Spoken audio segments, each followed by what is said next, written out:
When a serial killer is captured, there's an elite band of experts called upon by the police to help interview the deadliest category of murderer. Psychologists, psychiatrists, and profilers, they are men and women who have spent their entire working lives face to face with some of the most dangerous killers the world has ever known.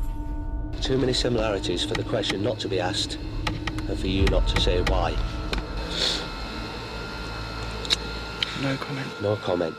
They paint the image that I was this monster who picked up like these altar boys along the street and swatted them like flies. I said, this is ludicrous. I am sorry for all the pain that my actions have caused. I am prepared to die if you say it is necessary. After working for decades intimately with the most violent people alive, our experts have developed the skills to protect themselves. If you don't distance yourself, it will get to you over time. I do not want some of the stuff going through their minds to be running around inside mine.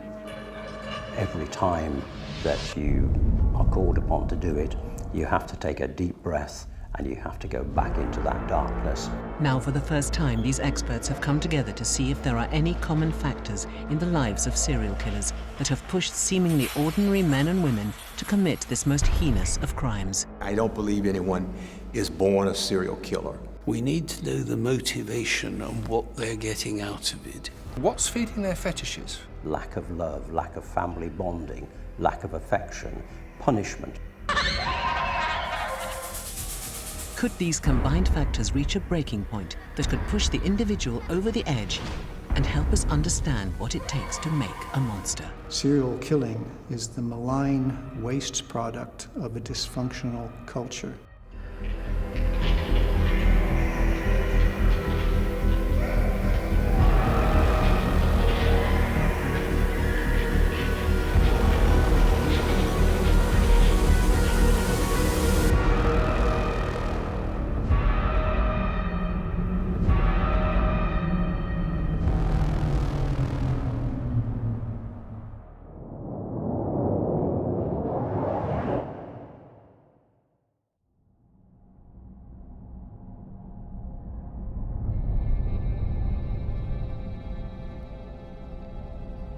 In a maximum security prison cell in Yorkshire, a woman who waged a murderous campaign over 2 decades will see the end of her days. Rose West and her husband Fred formed one of the most infamous serial killing couples in British criminal history. Between them, they claimed the lives of at least 12 young women, including 2 of their own children. Their home on Cromwell Street, Gloucester, was dubbed the House of Horrors by the tabloids after the discovery of bodies buried in the cellar and garden.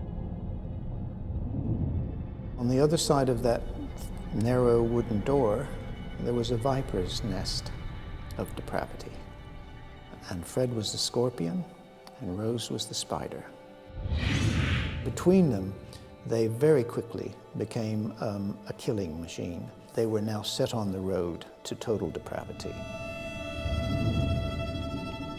Since her arrest over 25 years ago, Rose West has deflected all attempts by the police for psychologists to speak to her. There is only one man she's ever agreed to talk to. He's the crime writer Brian Masters, who would go on to write an acclaimed book about her trial called She Must Have Known.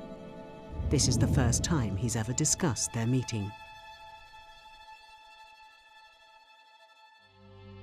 I met Rosemary West after the conclusion of her trial. What was so astonishing about her was that she was so ordinary. She had short black hair. She just got on with what she was doing, which was knitting. And I said, how do you spend your time here in prison? She said, oh, I'm always knitting for my grandchildren. I've got lots of them now, so it keeps me busy. I gathered from that meeting, the only meeting I had with her, that she was first of all unsure of herself, secondly embarrassed by the entire circus which has surrounded her name, and thirdly that she did not really know how to interpret what had happened. What had happened was that after presiding over a 20-year reign of sadistic cruelty, torture and death at 25 Cromwell Street, Rose and her husband Fred had been unmasked as Britain's worst serial killing couple. In February 1994, when West's wicked world came crumbling down, Rose had good reason to think she would get away with murder, because all the initial police attention was on Fred. As the full horrors of the crimes unraveled, however, the police called on the services of renowned criminal profiler Paul Britton. This is the first time he's ever discussed his involvement in the case. I went to Gloucester and I met with the SIO and the deputy and several others, and they outlined a case that had happened in the house at Cromwell Street, and he came, he asked if I could help them to make sense of a man who they were having difficulty interviewing. This man was Frederick West. And the situation was that he had accidentally, unintentionally if you like, killed a couple of young women, his daughter and others, and instead of doing as he should have done, which was to declare it, he was frightened about the outcome and had simply buried them in the garden under the patio. At that stage there was no mention of Rosemary West, Mrs. West. But what I knew, again from the literature and from clinical experience, is that there would be other people who had been taken and killed. And so I had to tell the officers, you were looking at two people who had probably been killing for many years, and that there would be other bodies to be found. Within days of Fred West's arrest, Paul Britton's predictions would be proven correct, and Rose West was brought in for questioning. She flatly denied any knowledge of the crimes. But as Paul Britton and the police began looking into the past, a disturbing picture began to emerge. I think you're looking at a quite striking series of events and circumstances that brings her, through her childhood and adolescence, to become a serial murderer. Rose West was born in Devon in 1953, the fifth of 7 children. When Rose's parents decided to separate, she chose to stay with her mother, only to come home one day to find her mother had disappeared. Devastated, Rose was forced to move to Bishop's Cleeve near Cheltenham with 2 of her brothers and her schizophrenic father. Rose would soon find herself forced into an incestuous relationship with her father.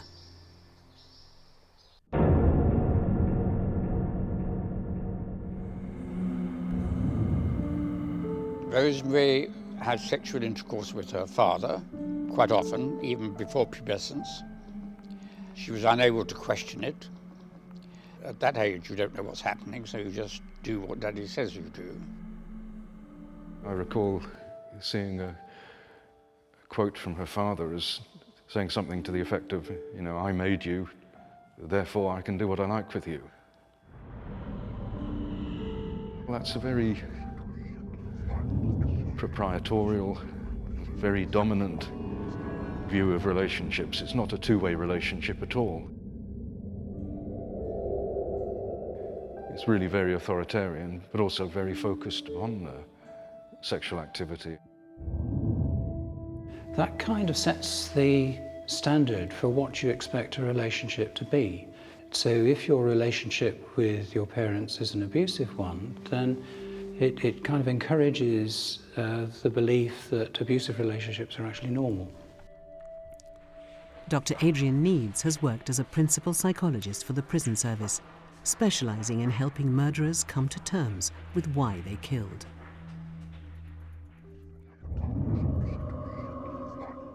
And I guess it's that growing up in an incestuous environment is going to have a major impact upon how relationships are understood.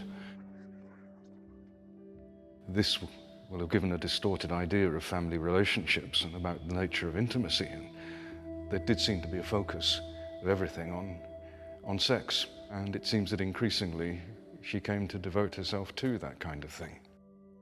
Apparently, she was extraordinarily precocious sexually, and by the time she was in puberty, she was walking around the house in front of her father and brothers completely naked, and an active and involved partner in this incest, not just with her father, but laterally with her two brothers, who she also sexually abused.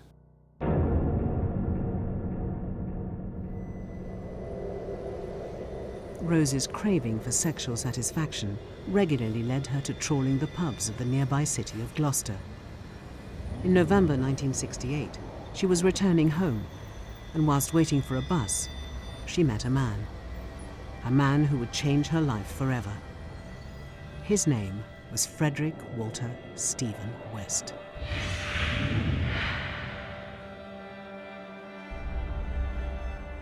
Still only 15, Rose met a much older man called Fred West, who was 27. He picked her up at a bus stop, but she got away. And he persisted and sought her out again. And then she realized, or thought she realized, that this was the chance to escape home. And he would be loving and protective towards her, and he would give her a nice family home life. So as soon as she was 16, she went. It was a mutual attraction. At the time they met, they were both quite good looking. I suppose she might have thought that he was relatively straightforward. I don't know if she knew right at the beginning how she would develop. Probably not. As their relationship blossomed, it was not long before the young couple realized they shared some very dark passions and extreme sexual fantasies, which together they could fulfill. Very quickly in their relationship, Fred introduced her to pornography, to prostitution, to sadism, and she took to it readily. She had never acquired a conscience, a sense of morality. For her, sex was a natural act that you would commit indiscriminately. And for Fred, violence and pornography was something that he took to actively and quite well. Just like Brady and Hindley, they had a common interest and they had a common bond, just like that. And so as a consequence, would have taken off together, and indeed did. I think that if Rose West had had a different life, had met someone else, taken a different partner, there is very little chance that she would have become Rose West, the serial murderer that we know. It's only when she met and tied up with Fred West that those things were sent in the direction that brought her to destruction, and so many others. When she met him, she sat on the edge of a slide and was pushed down it, and really, once she was underway, even though she always had the choice, there was no real likelihood that she was ever going to get off. In 1970, aged just 16, Rose fell pregnant by Fred.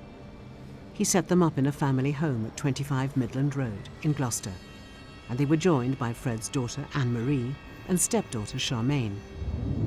Whenever they could, they would pass the children over to a babysitter so that they could give full flight to their sexual fantasies. Behind closed doors, the full dynamic of the relationship was quickly established. One where they had power and control over the vulnerable, whom they lured to the house. What do they get from each other? What is it that makes this unholy partnership become real? Well, I think there are two things. Frederick West needed to control people. He needed to feel potent and powerful. He also liked women. He liked to womanize. And what he found is a girl who was emotionally and sexually pliable. She's a girl who had already been introduced to sexual possibilities, but when she became an item with Frederick West, those doors were opened and pushed far and wide. She was introduced at first conceptually to sadism, humiliation, torture, bondage, a whole range of activities that for many people would have pulled the shutters down, but they didn't for her. And they didn't because those normal barriers hadn't been put in place. What was happening is she was with a man who seemed to love her, who seemed to care for her, who seemed to take her for herself. She felt important. The tensions in the West household at Midland Road began rising when Fred was arrested and imprisoned for petty theft and given a 10-month term in November 1970. Rose was now alone and the true matriarch of the house.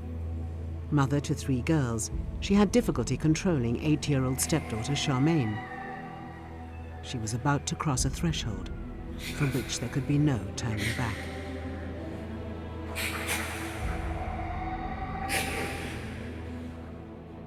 Rose was abusing this girl and bullying her, and this girl was becoming defiant and talking back.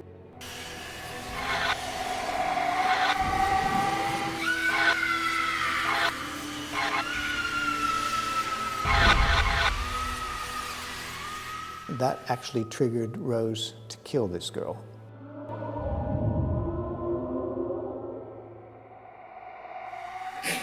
I think Charmaine's murder actually really did cross a Rubicon for the two of them. It showed Fred what Rose was capable of on her own, and he found that really exciting, I've no doubt.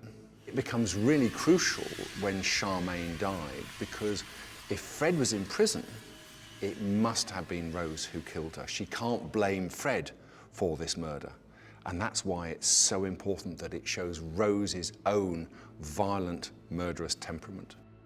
I think once that threshold was crossed, then it probably makes it easier to escalate the harm in subsequent episodes. When Fred was released from prison, he entombed the body of Charmaine in concrete in an old garage pit in Midland Road, where she would lie undiscovered for over 25 years. It is highly likely that by this time, Fred would have revealed to Rose that he had already carried out a double murder, having killed his previous wife, Rena, and their nanny, Anne McFall, who was pregnant with his child. But they were now about to take their next steps together to becoming a killing couple who shared and justified to one another their sick desires. I think that when Frederick West and Rosemary came together, they developed what we call a codependency. So in some important ways, they each became dependent on the other. They each gave validation, gave meaning to the other's possibilities. In January 1972, Rose and Fred West married. Within months, Rose was pregnant with their second child, and they moved to a bigger home at 25 Cromwell Street. Either by accident or design, they chose an ideal location, didn't they? Because it's a fairly run-down area of the city, and it was big enough to let them both rent out rooms at the top of the house, and also for them to have a sort of special sexual area of the house in Rosemary's room. Despite its incongruous facade, the house quickly became a notorious venue for sex parties hosted by Fred and Rose. And Fred pimped Rose out, selling her sexual services for as little as £5 a time to lorry drivers and travelling salesmen he found in local pubs.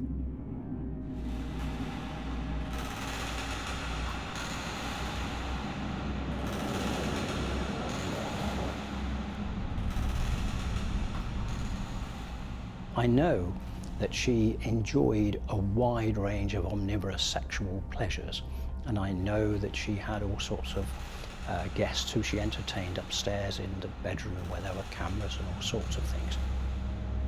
She was actively engaged as a prostitute. That prostitution included having 3 of her 8 children by other fathers who were clients. Fred encouraged the prostitution.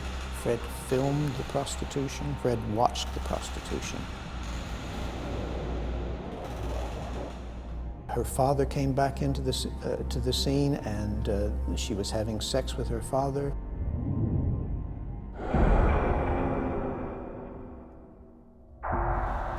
The couple by now were having sex with as many as 30 different people a week. And everything in this supposed family home was geared towards facilitating their deviant behaviour. It was all set up so the activities could be conducted in a way that would give them the maximum pleasure. On Rose's floor, where she entertained her male clientele, it was always about the two of them. It was set up so that Fred could be observing, could look through spy holes to see what was going on.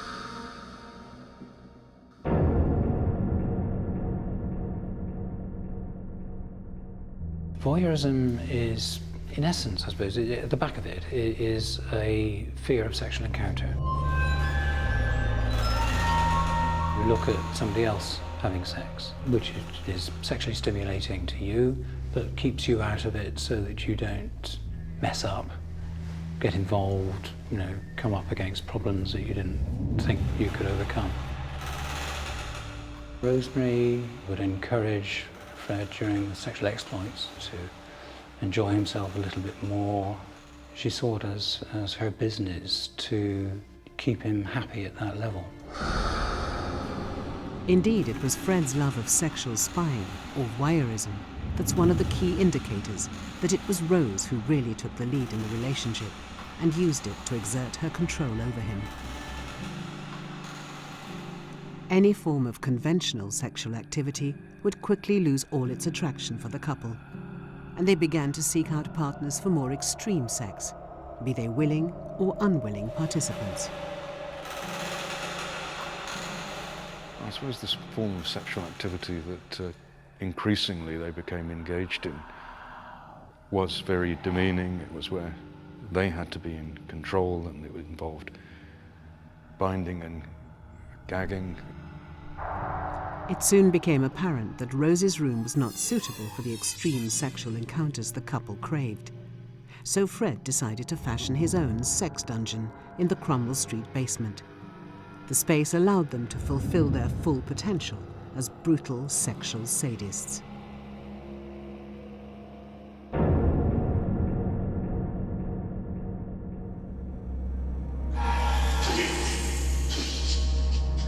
I think it's important and helpful to know what sadistic fantasies are, what sadistic means. It doesn't just mean aggressive sex. For it to be sadistic, a person needs to get their sexual pleasure from the control of another person, where that other person is suffering and enduring pain, and it is that part of it that gives the sadist the sexual pleasure that they then get. The sex dungeon that Fred had fashioned out of the basement at Cromwell Street would be the place where many of West's victims would die. Rose and Fred were soon set on a campaign to find as many young women as they could to lure back to the house to sexually torture. But their first victim was to be found much closer to home. 17-year-old local girl, Caroline Owens. She had been a nanny to their children, but one night found herself enticed into the cellar and coerced into one of Fred and Rose's sex games.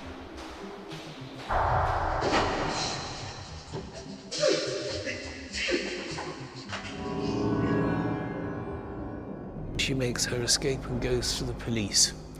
And unfortunately, and she regrets this to this day, she had to say to them, I can't possibly go through a trial on all of this. I can't, it's too horrible. The Wests were done on a much lesser charge of indecent assault, which didn't require her to give evidence. And we know that Rose West was instigating the crimes that went on in that house. I think that was a really important pivotal turning point for the couple, because they realised that actually they'd made a massive mistake, and then from then on in, they needed to silence their victims. Just 4 months after the assault of Caroline Owens in December 1972, the Wests were to claim their first known victim at the House of Horrors. 19-year-old Linda Goff, one of their lodgers, was lured to the Cromwell Street basement and would never live to tell the tale. The relationship between Fred and Rose and Linda Goff is quite fascinating. In a sense, she got more into that group and was obviously involved in it almost willingly, but jealousies were then set up. And I think this link between violence and domination and sex became crucial in that killing, because Rose maybe felt that her domination of the scene was beginning to wane. When you look at the murders of Rose, while the violence that was used in them was very expressive, the deaths were almost an afterthought.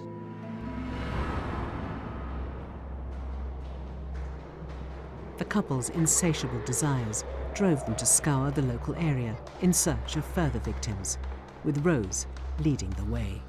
Rose did show a very manipulative side to her in her expeditions with Fred, where they would cruise around in the car and pick up lost-looking young women from bus stops and so forth. And the women would be reassured, I think, by the presence of another woman, and one who seemed vaguely maternal and was probably making lots of positive noises.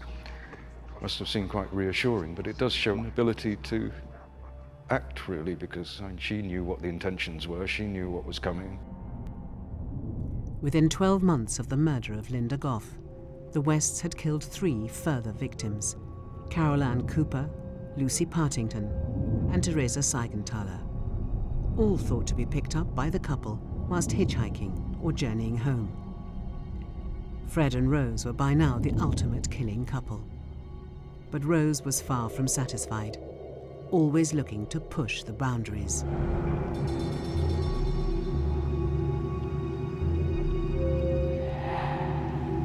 The problem is that a victim only lasts so long. They tire of a victim, she dies, there is more to be done. Her response isn't quite what they look for, so we'll get someone else. The fear isn't quite right.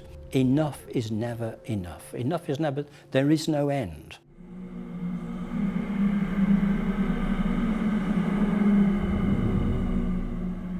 It was originally thought that Frederick West was probably the driving force. And I think what he was really was the liberating force, because Rosemary West was much brighter than Frederick West. And within a relatively short time, they became an equal partnership. And in many ways then, she surpassed him in the control and the need for sexual depravity. Indeed, Rose no longer saw the victims as human beings. They were sex objects to be played with and discarded at will. Sex became all-consuming for them, and the issue was how to get more and more out of it with a limited supply. And it's that that fuels the escalating torture and desecration of the victims.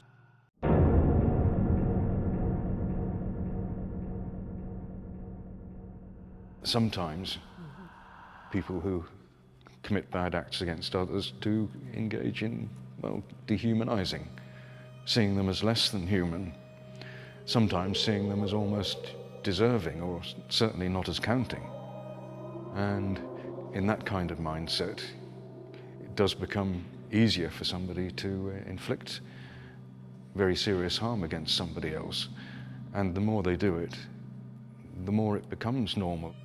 The only way you can become a serial killer is to have that detachment. You know, if you don't have that detachment, if you're horrified so much by what you've done, you're probably not going to progress in any meaningful way.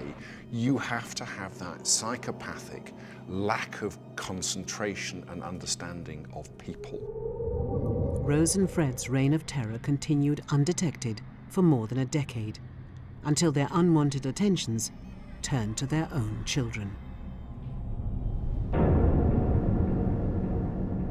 I think it's a misunderstanding to think that 25 Cromwell Street was ever really a family home. It was a house where people lived, where children had to stay. But remember, those children in the main lived in fear.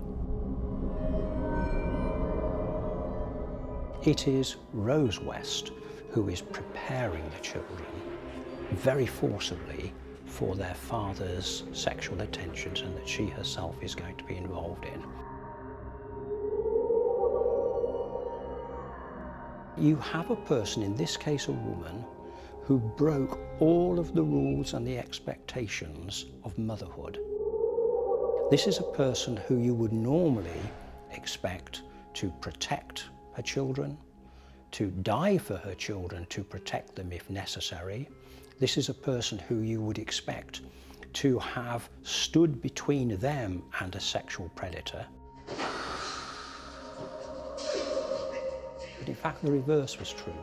She actually took on each of those roles so that the children became depersonalized. They became objects that were there simply for her pleasure and Frederick's pleasure.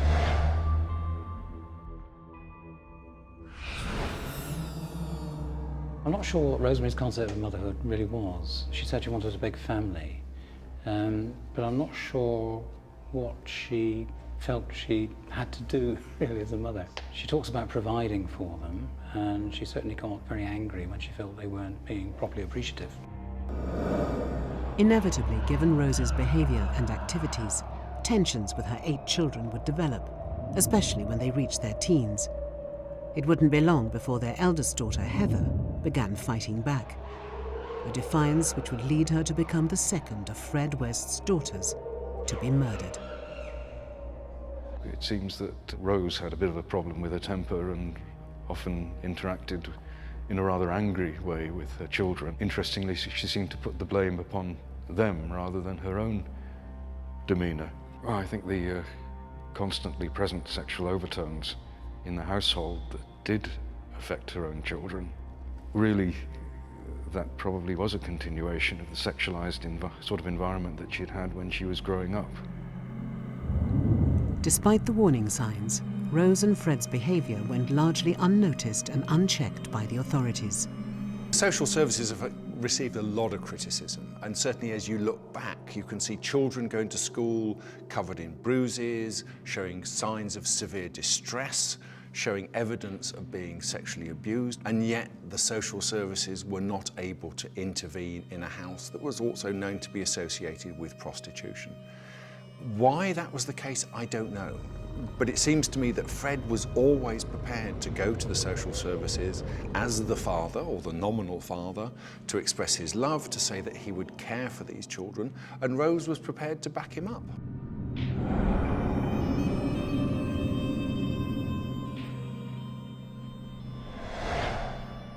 Now, these are not people who looked as though they were predatory psychopaths. They just looked ordinary. Their activities were out of plain sight. People think it was in plain sight, but it wasn't.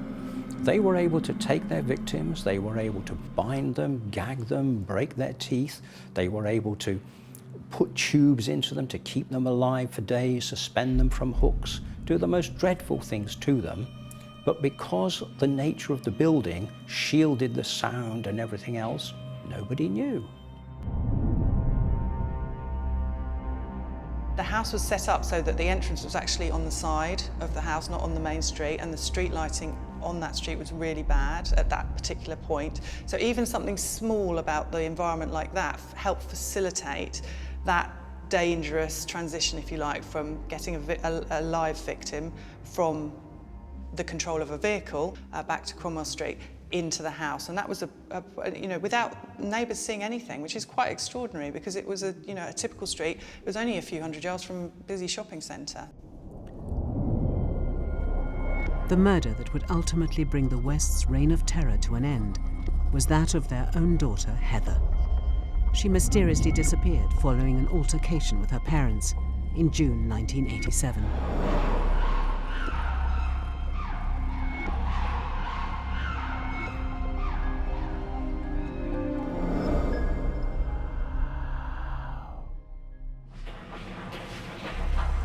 They played tapes of Frederick West, tapes of his interviews with police, and the question of Heather, their daughter, came up, and Heather had disappeared.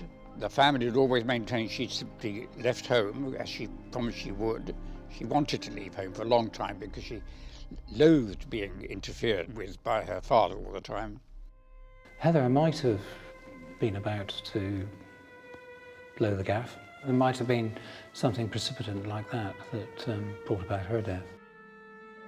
He killed one of his own daughters because he was afraid that she would go to the authorities. He buried that daughter in the garden and then threatened his other children with saying that they would have the same fate if they didn't behave. 16-year-old Heather was murdered and buried underneath the patio. Rose and Fred told the other children that Heather had left for a job in Devon. She was never seen or heard from again. I think under any definition, Rose and Fred's household was dysfunctional, but to threaten your other children that they'll end up under the patio like Heather is just a terrible, forceful thing to do. It's domination again, it's control. And that weaves into this triangle: violence, domination, and sex, because there was undoubtedly all three taking place within all those relationships in that house. Eventually, one of the friends of one of the daughters told her mother what was happening, and the mother went to the police. But ultimately, even when they had all the evidence, it took the police 2 years to eventually arrive at convictions. The sickening crimes that took place behind the doors of 25 Cromwell Street remained undetected until the 26th of February, 1994, when the body of Heather West was finally unearthed by police from under the patio. A week later, the bodies of further victims were finally discovered, buried in the garden and cellar of Cromwell Street. The full extent of their depravity became apparent when their tools of torture were found buried near to their victims. One which always haunts me is a mask which has nothing but 2 nose holes in it so that the person can breathe. You can't see, you can't hear, and as a consequence, you can have anything done to you. And that's very frightening indeed. And their obvious discomfort here and not wanting it to happen are the very meat and drink of sexual sadists. Police were particularly puzzled as to why West had turned his back garden into a graveyard, substantially increasing the chances of eventual discovery. They turned to forensic psychologist Paul Britton for answers. The question was asked, well, why ever would the bodies be buried in the garden? My answer was, well, they're in the garden because the house is full. And what that meant is that these are people who keep their treasures close to them, and their treasures were the people they tortured and murdered. Rose went before Gloucester Magistrates Court on the 30th of June 1994, charged with the murders of 10 young women, including that of her own daughter Heather and stepdaughter Charmaine. The case against her was strengthened by the fact that Fred couldn't have killed his stepdaughter Charmaine whilst in prison. But the most damning evidence of all came from the West's only surviving victim, Caroline Owens. Following his arrest, to try and protect Rose, Fred claimed that he had carried out the murders alone, a line which she was all too willing to go along with. Even to the end, she retained her power and control over him.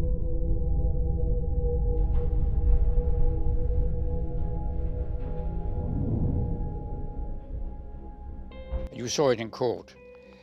If they brushed past each other in the witness box, she made sure that he never got within touching distance. His hand went out to reach her once, and she insisted on being apart, so he couldn't touch her. She broke all contact with him of any kind. They apparently made a pact beforehand that Fred would take all the blame, so in a sense she was simply going along with the agreed line. I think Fred was upset that she seemed a bit more convincing about it than he'd anticipated. Also, it was clear at that point that things had come to an end. So in a sense, he'd kind of lost some of his value to her. Shortly after being rejected by Rose in court on the 1st of January 1995, whilst on remand, Fred West was found dead in his prison cell. He was more dependent on her than she was on him, and that would have been true throughout the majority of their time together, I think. In October 1995, Rose was found guilty of 10 murders and sentenced to 25 years for her crimes. 2 years later, the then Home Secretary, Jack Straw, increased Rose's 25-year sentence to life without the prospect of parole. It was only the second time such a whole life tariff had been imposed on a woman, the first being Myra Hindley. Rose West has refused to confess to the murders and protests her innocence to this day. It's interesting that she hasn't cooperated in any discussion about the offences since then. I suppose it's easier to blame Fred because he's no longer around, so we'll never know. This is a person who received a whole-of-life sentence. This is a person who the authorities have said will never come out of prison. What motivation is there for her to say, yes, it's true, I did it? Even if she were to make that acknowledgement, it's not really going to change whether or not she comes out of prison. Everything that she has left makes it important that she tries to maintain this image of herself and pass it on to people who are now her friends and peers in prison, because her future is now very much in their estimation, and many of those people despise and really are quite unpleasant towards people who harm and kill young people, children. The question still remains, was Rose West born a monster? Or did her horribly premature introduction to deviant sexuality via the incestuous relationship with her father preordain her descent into depravity and murder? Was she a person who had all of the benefits, all of the gains that we would like people to have, and nevertheless went on to kill? No, she wasn't. She's a person who was herself abused, herself offended against, but nevertheless chose to develop that dark, what we would call evil side of her personality. Would Rose have committed these crimes if she hadn't met Fred? I don't think she would.